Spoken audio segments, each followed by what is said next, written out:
प्रेम केलंय तर जबाबदाऱ्या या घ्यावाच लागतात.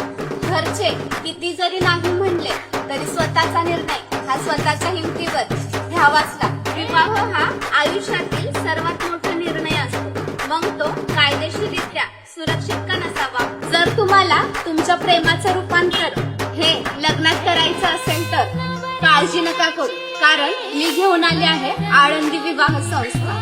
आता 2026 मध्ये सुद्धा लग्न करणं अगदी झालंय सोपं, कारण इथे तुम्हाला एका तासामध्ये court marriage, register marriage, arrange marriage करून दिले जाईल. तात्काळ मॅरेज सर्टिफिकेट आणि तुमच्या सेफ्टीसाठी पोलीस पत्रही मिळेल. आणि मुलीचे वय 18 आणि मुलाचे वय 21 पूर्ण असले पाहिजे. तर मग वाट कसली बघताय मित्रांनो, आता संपर्क करा 93 73 20 96 19 या नंबर आणि तुम्ही सुद्धा तुमचं प्रेम लवकर मिळवा. धन्यवाद.